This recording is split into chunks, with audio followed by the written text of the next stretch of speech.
buddy. Hey. Hey. How you doing today? Well, I want to ask you for what I want. Oh, I'm ready. What do you want? What I want is to do a great episode today. Oh, shit. I will. I will make sure that happens. Can you do that for me? I will do my best. I'll definitely say that. Today's episode is how to ask for what you want. It is one of the things we have talked about is like truly asking for what you want, whether that be at work or your relationship or in the bedroom with your family. And the number one question people keep saying is, how do I do that? How do I do it? You know, and I have to say, it doesn't surprise me much that people struggle with that, especially women. What? Shocked to hear that. Shocked, right? I just feel like women are so socialized to put other people's needs before their own. And so not only are we not taught to ask for what we want, but sometimes we don't even know what we want. Okay. I think that was like the main question we got here today. Yeah, because I can't even tell you the amount of times, especially in couples therapy, where I'm like, well, what were you looking for in that instance? You know, like, what would you want in that situation? And they, so quickly, partners are able to say, this is what I don't want. Well, I'm like, well, what do you want? Mm-hmm. It's so much more difficult to be able to attend to what you actually want. Yep. So let's get into it. Okay. So I think we got so many listener questions. We're going to sort of go through the episode with questions, I would say, right, to guide this conversation so we can try to get through them all. And let's start with the first one. How do I get started at this? It's tough to even begin, let alone ask directly and explicitly. So I think we have to start with, to ask for what you want, you need to know what you want and need. Yes. And I think the big issue here, one, is that we were not trained to actually be in tune with ourselves enough to understand our needs and our wants, right? Oh, yeah. So if I don't know those, I definitely can't ask for them. So the first thing you need to do before you focus on asking for it is understanding too. And this is, in my belief, for many of us, is inner dialogue work, right? Of saying to yourself, in this moment, what I need is peace. In this moment, what I need is a hug. In this moment, what I need is someone to talk me down. Truly, how do I start to be in touch with what I need based on my emotions, and how to de-escalate your own and re-regulate your own emotional states to be able to be in tune with that? I think it's especially hard for those of us who maybe grew up in an environment where we weren't getting what we needed in order to regulate those emotions, right? We talk a lot about co-regulation and how being with other people can really help us regulate our emotions, especially when we're children, right? That we look to our caregivers to help us regulate. I'm sure that happens with Millie. I would guess. I mean, when she's totally overwhelmed and she's having like a meltdown, I can choose to have a meltdown alongside with her, which I have done before. Right. Or I could choose to actively take a minute to calm myself, that's like an active conscious decision, and then to enter in and give her and like co-regulate and co-breathe together. And so what happens is then you learn, okay, right now in this moment, I could really use a hug, right? You learn like, okay, that was really helpful for me. When I'm really upset, I need that co-regulation. I could ask for a hug, or I need my space, right? Something you said, which I think is so amazing, that didn't Millie say to someone like, I want to be alone, or like, don't touch me. There's a girl in her class that is like, she's like a wild child. Like this kid is like so cute and so adorable, but she's super intense, right? So the second we walk into the school, this girl's like, hi, Millie, like right in her fucking face. And like, Millie is truly, she's very, very different than me. She is very slow to warm. She's probably your child. Yes. And I feel that in my soul. So she said, I don't touch me and I would like some space. As soon as this girl came up in the classroom. And so my husband, who was bringing her in that day, said, okay, we'll go read a book and sit down. And so she goes, and that's like what she knows, and her teachers know, that like Millie, to calm herself, reads books by herself. But that, I have to say, is such a testament to your parenting, because I wish that someone told me that was okay. That was okay. And no one ever, like, it was always taught to me, put a smile on your face. Yeah. Make sure the other person feels comfortable. Mm-hmm. That is the most important thing. And so instead of being able to set boundaries for myself as a child, I would just cry. Yeah. Because I didn't, you didn't know what else to do. I wasn't taught the language to say what I needed or know what I needed, because it wasn't okay for me to be able to express that. Yeah. So with Millie, so it's so interesting, right? Because like we say like, well, what do you need right now? And like we also like, but I was like, Millie's the kid that like my husband's like, let's take some deep breaths, and she actually does it. Like my mom got her meditation Barbie for Christmas. So what does meditation Barbie look it says like what's doing? Take a deep breath in. Barbie says that? Barbie says that. Barbie speaks? Barbie speaks. It's so creepy. She has like a fucking heart chakra button on. No. And she'll say like imagine your thoughts as waves. No. They go in and come out. Why do I suddenly sound, you know what I sound like is like in Finding Nemo? It's like, I can speak whale. Woo! That's what I sound like. So like, so what? But also, Jen, I think that's also a testament that like shit's just different now. There was no meditation Barbie when we were kids. I wish. I don't know what I would do with meditation Barbie. What would you do with your Barbie? Did you have Barbies growing up? I had Barbies growing up. My brother popped all of their heads off, so I didn't have Barbies for too long. And then my mom like had me get like collector Barbies to like I never took out of the boxes. One of them, I have one of them now that's worth like $70. Wow. I know. You know what? I could retire. You know what I had? You know what I had in a box? The Princess Di Beanie Baby. Okay, I literally have that. My parents just brought like 2 tubs of Beanie Babies to Goodwill, and Princess Di was in there. Yeah. What's she worth now? Probably nothing. $15. But we thought that that was going to be a good one. It wasn't. Yeah. I think we thought all Beanie Babies were going to be collector's items. That's how they sold it to you. I know, that worked. They're like, this is going to pay for your kid's college fund. Make sure to go stand in line at the hotel gift shop down the street. And remember Furby? Of course I remember Furby. I'm still frightened by Furby. Okay, Furby, I think I took the like batteries out and he was still making noise in the closet. Can you? Okay. Are you going to make me talk about Lon? Can we talk about Lon? Okay. This has nothing to do with how to ask for what you want. At all. I have to take deep breaths because I need meditation Barbie right now. This is the part of the episode where everyone turns it off. Yes, understandably so. So my grandmother used to work at a vintage kind of sale place, and she brought home this doll named Lon. And who named it Lon? I think so. It used to say its own name. It used to say, I'm Lon. Oh, that's fucking horrifying. And so eventually Lon started to scare us, and I believe that we ripped her voice box out, and you would be able to hear from our basement after we tried to like bury Lon. It would say, I am Lon. No. Haunting me. And so if I were to be able to ask for what I needed as a child, I would have said, please do something about Lon.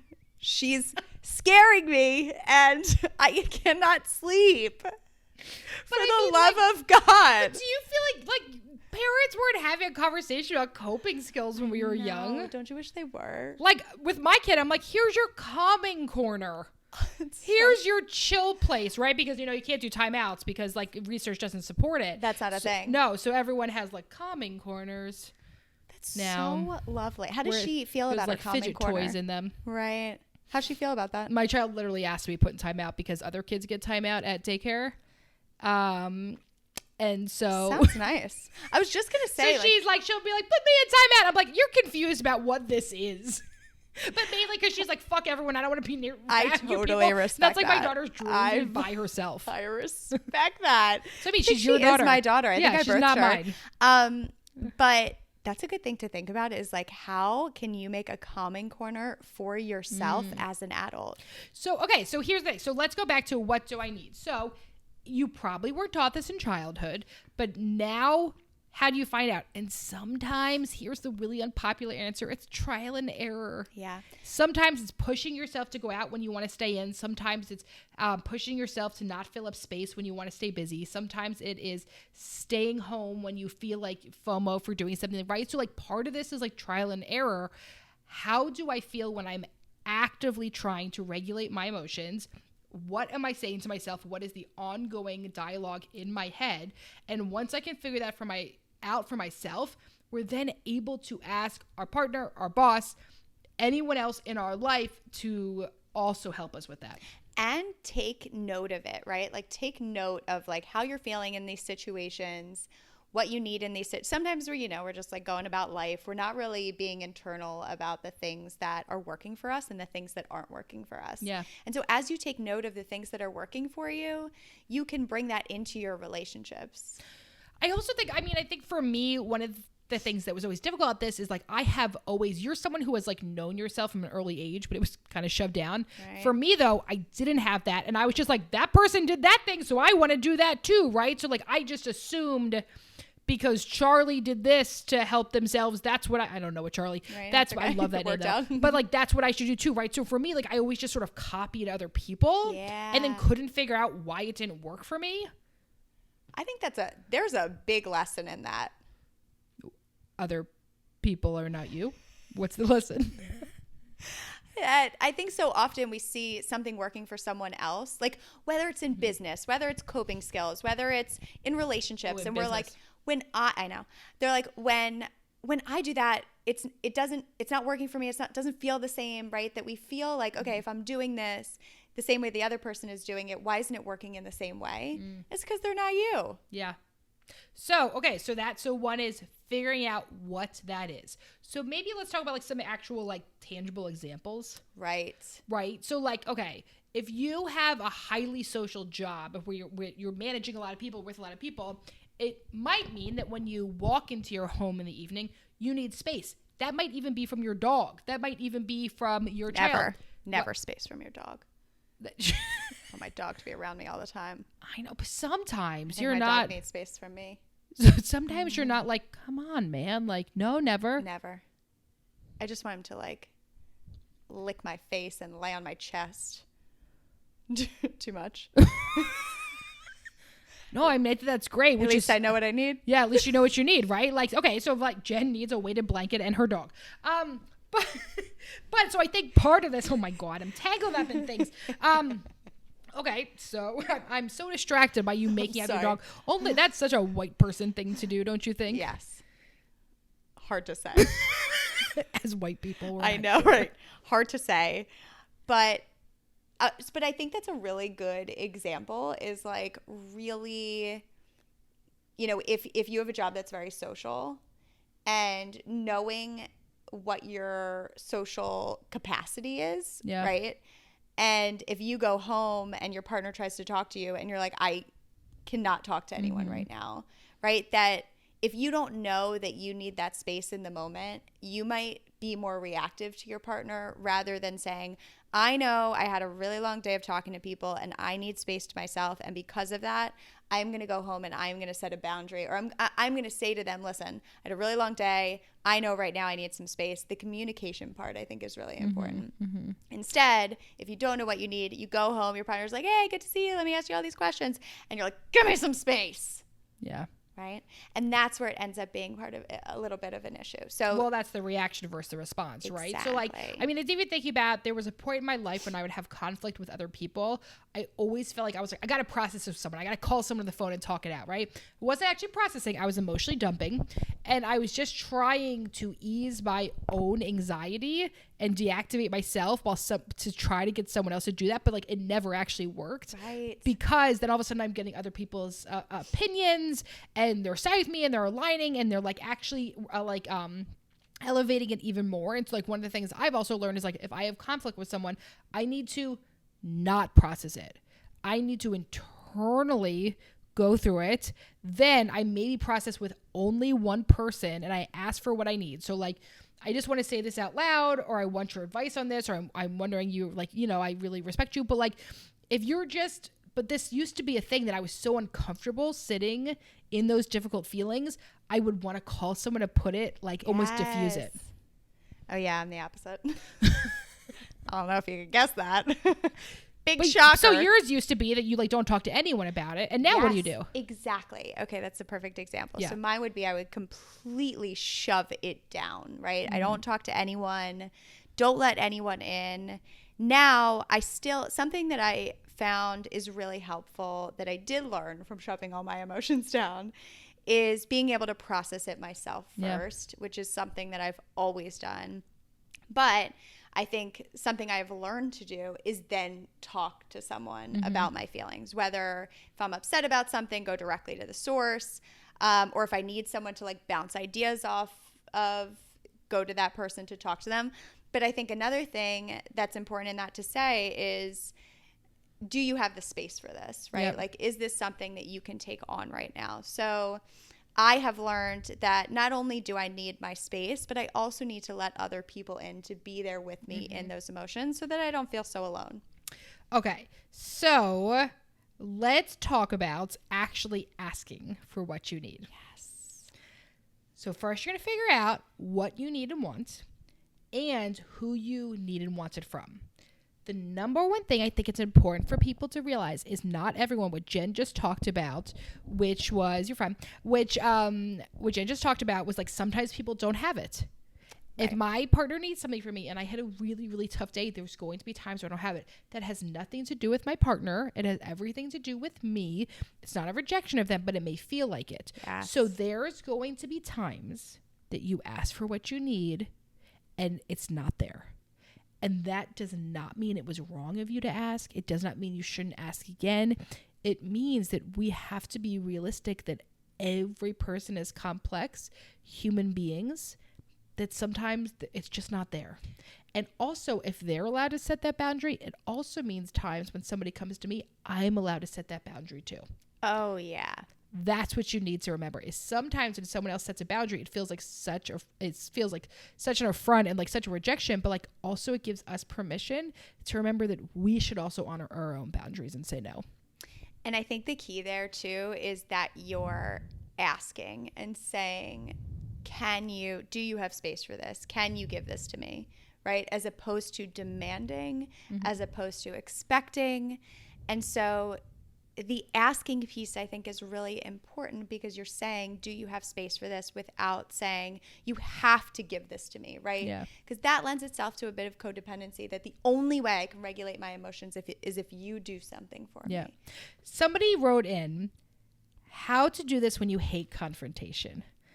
And I think one of the things is that that's also a mindset change, that this is not confrontation. Yes. Asking for what you need is not confrontation. Confrontation is, bitch, you're in my parking spot and I saved that spot. It's confrontation, right? Saying like, hey, You living in Philly lately? Only in snow season. I shoved that spot, right? That's what you do in Philadelphia, right? So that's a confrontation. Yes. What's not a confrontation is, hey, I really need to talk to you about the dog walking schedule and how we can find something that works really well for both of us. Could we sit down and discuss that? Beautifully said. Not a confrontation at all. But I wonder, the person asking this, right? How was asking for what you need modeled growing up for you? What did that look like for you?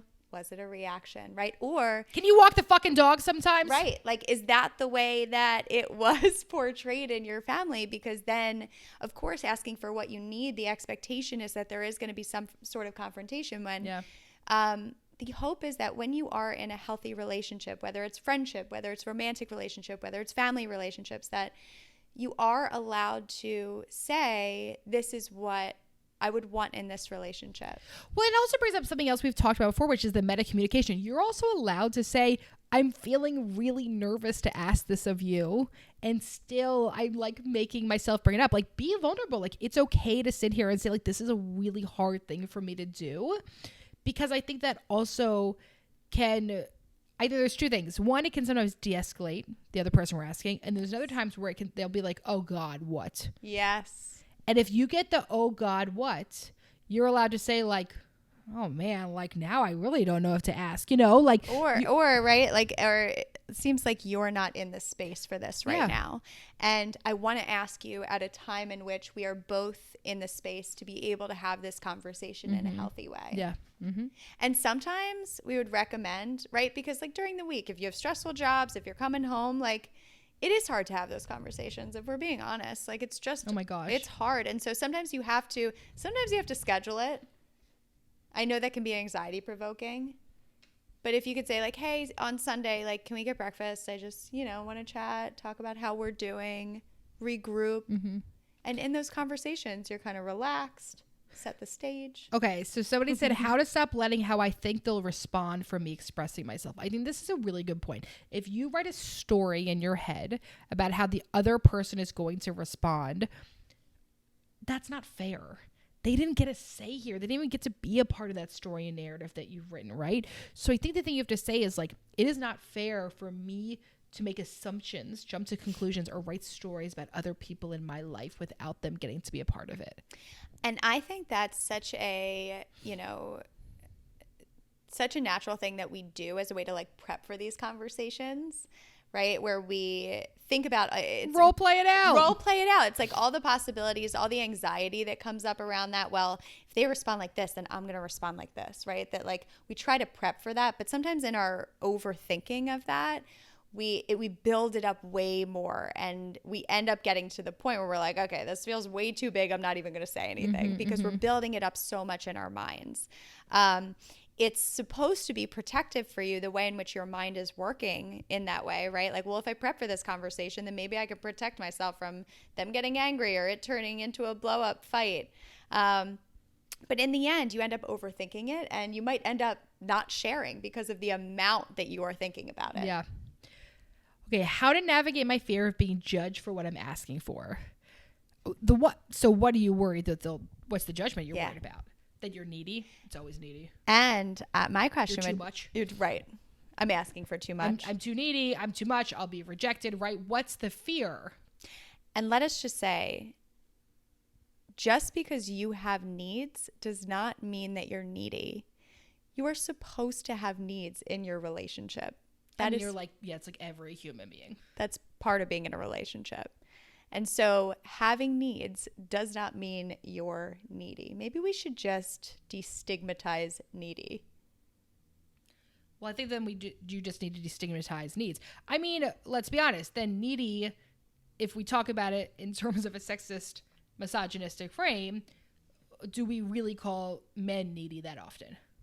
No. Okay, well, how often are women called needy? All the time. And I would say that was, Maybe it's because heterosexual motherfuckers haven't met our needs. Right.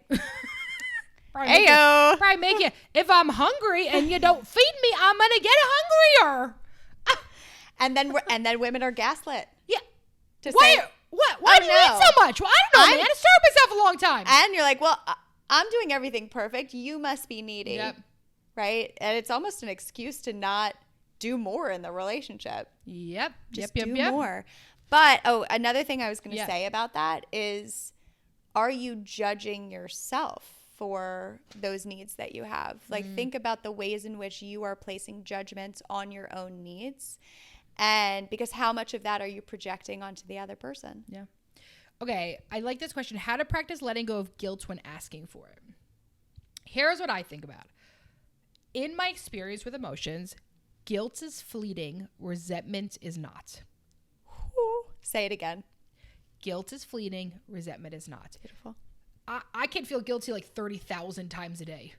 I grew up, like, right? Like, it's like really easy for me to feel guilty. It's like a fucking core emotion I have.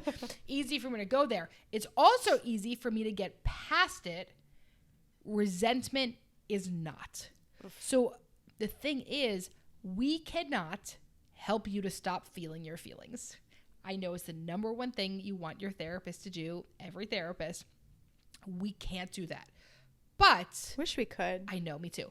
But what I want to invite you to do is to say, which is more painful to sit in? How painful is it for me to sit in guilt versus sit in resentment and anger? How painful, how distressing are these different things? Why am I okay? Why am I okay with sitting in pain and discomfort myself, but not towards other people?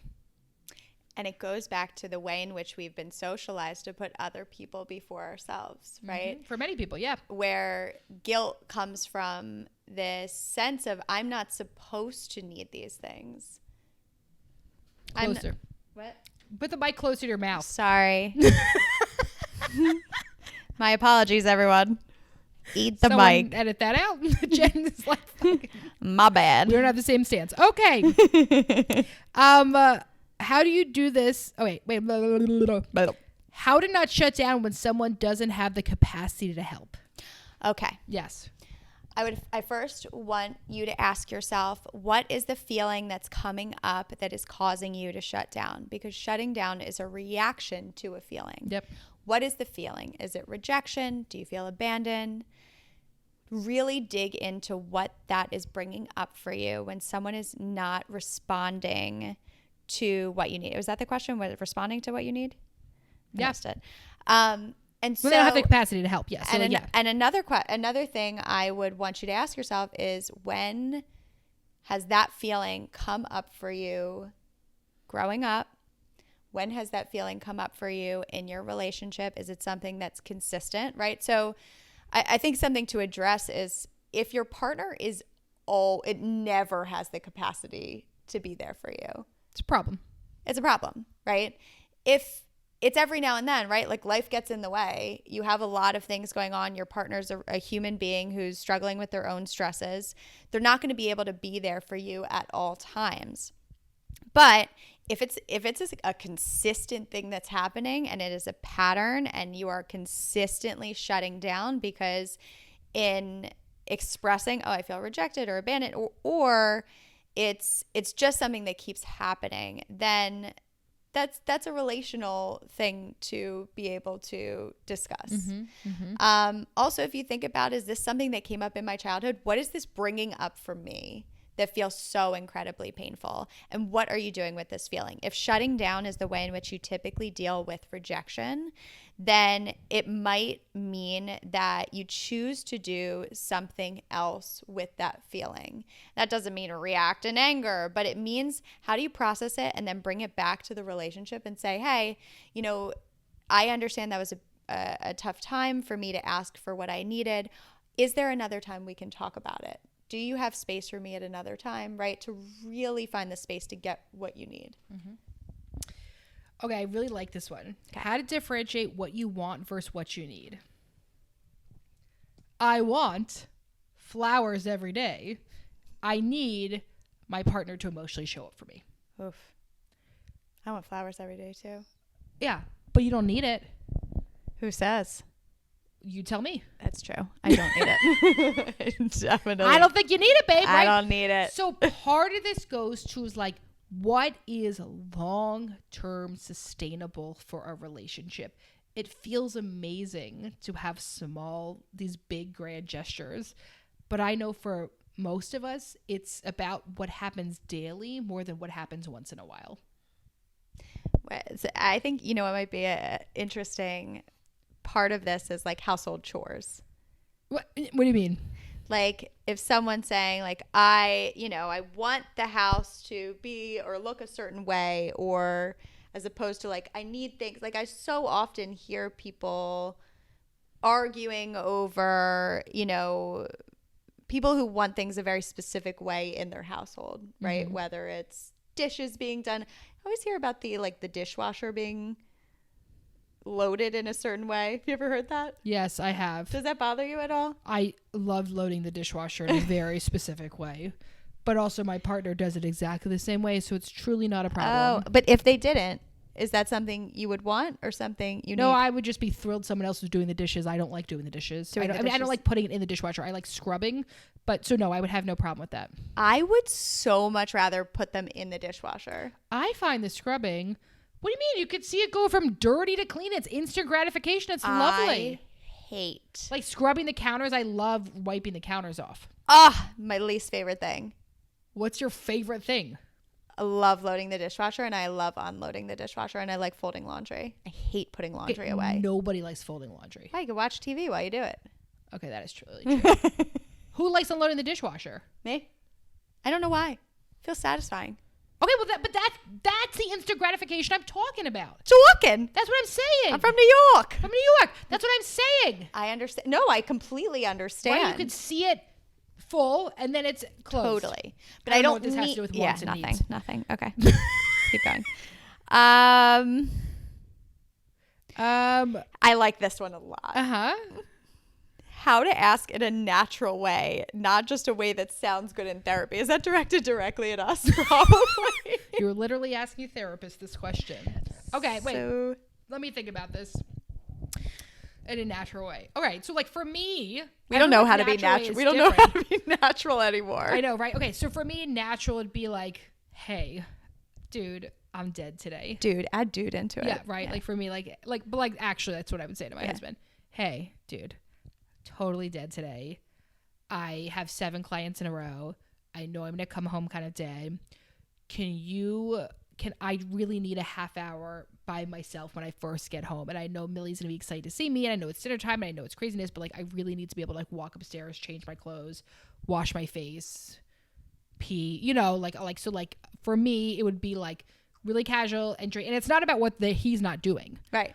Right. So like the best natural way is like not an attack on someone else, just about yourself, which I think is really uncomfortable because I think for some of us, it ends up coming naturally in an unhealthy way when it's like, dude, could you just like give me 5 fucking minutes? Well, the thing that you do that I think once again is really important is that you already know that because you had so many clients, you know that you're going to be dead by the end of that day. And so you have already gone through this. And so you've prepped earlier in the day to be able to have that conversation with him.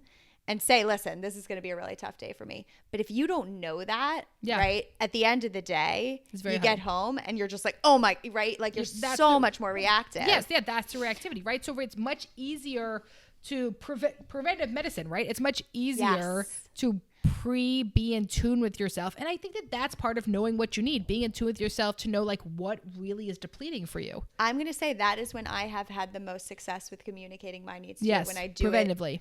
When I do it earlier in the day.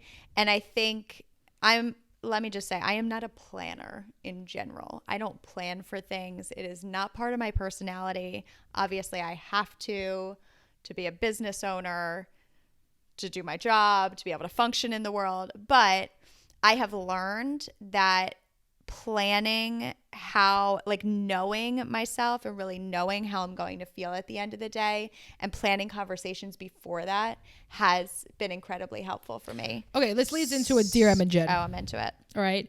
Dear Em and Jen, my boyfriend's mother makes me really nervous. Oh, really anxious. I'm sorry. My boyfriend's mother makes me really anxious.